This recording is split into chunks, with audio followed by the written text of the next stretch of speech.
ಆತ್ಮೀಯ H16 news ಅರ್ಥಾತ್ ಹೇ ಸೀತಾರಾಮಗೆ ಸ್ವಾಗತ. ನಾನು ನಿಮ್ಮವ MI ಅಥವಾ ಮಲ್ಲಪ್ಪ ಜೋತಾವರ್. ಆದ್ಮೇಲೆ ಇಂಡಿಯಾ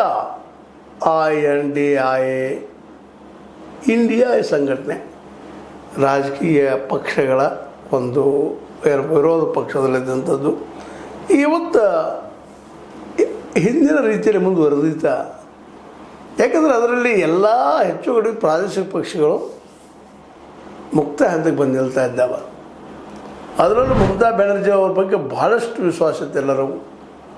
ಹೌದಪ್ಪ, ಅವರು ಗೆಲ್ತಾರ ಅಲ್ಲೇ ವೆಸ್ಟ್ ಬೆಂಗಾಲ್ದಲ್ಲೇ, ಮತ್ತು ಅಧಿಕಾರಕ್ಕೆ ಬರ್ತಾರೆ ಅನ್ನೋಂಥ ಭಾಳಷ್ಟು ಇತ್ತು. ಆದರೆ ಆದಿತ್ಯ ಬೇರೆ ಇನ್ನಷ್ಟು ಮತ್ತೇನಪ್ಪ ಅಂದರೆ ಈಗ ನಡೆದಿದ್ದು ಇಡೀ ಮಮತಾ ಬ್ಯಾನರ್ಜಿ ಅವರ TMCಯನ್ನು ಮುಗಿಸಿಬಿಡುವಂಥದ್ದು.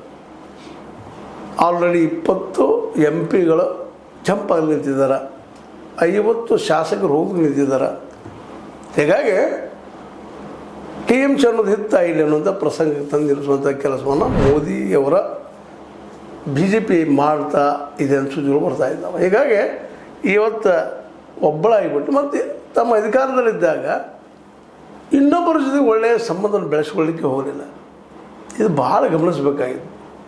ಇಂಡಿಯಾ ಸಂಘಟನೆಯನ್ನು ಇನ್ನಷ್ಟು ಬಲಿಷ್ಠ ಮಾಡಬೇಕಾಗಿತ್ತು. ಮಮತಾ ಬ್ಯಾನರ್ಜಿಯವರು ಬಲಿಷ್ಠ ಮಾಡಲಿಲ್ಲ.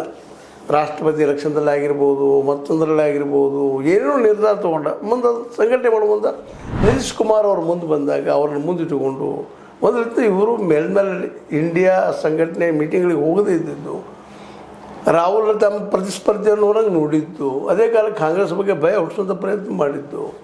ಹೌದು, ಕಾಂಗ್ರೆಸ್ ಅವರು ರಾಷ್ಟ್ರೀಯ ಪಕ್ಷದ ಎರಡು ಮಾತಿಲ್ಲ, ತನ್ನ ಪ್ರಭುತ್ವತೆ ಅಂತ ಬೆಳೆಸ್ತು ಹೋಗುವಂಥದ್ರಲ್ಲೂ ಎರಡು ಮಾತಿಲ್ಲ. ಆದರೂ ಒಂದು ವಿಶ್ವಾಸ ಕೊಟ್ಟು ಮಾತಾಡಬೇಕಲ್ಲ, ಒಂದು ಅಗ್ರಿಮೆಂಟ್ ಮಾಡ್ಕೋಬೇಕಲ್ಲ. ಯಾವುದಕ್ಕಾದರೂ ವೆಸ್ಟ್ ಬೆಂಗಾಲ್ದಲ್ಲಿ ಯಾವುದೇ ಪಕ್ಷದ ಜೊತೆ ಹೊಂದಾಣಿಕೆ ಮಾಡಲಿಲ್ಲ. ಮೊದಲಂತೂ ಕಾಂಗ್ರೆಸ್ ಜೊತೆಗೆ ಇಲ್ಲವೇ ಇಲ್ಲ. ಹೀಗಾಗಿ ಎಲ್ಲರೂ ಸಪ್ರೇಟಾಗಿ ನಿಂತ ನಾನು ಗೆದ್ದು ಬರ್ತೀನಿ ಅನ್ನುವಂಥ ಒಂದು ಏನು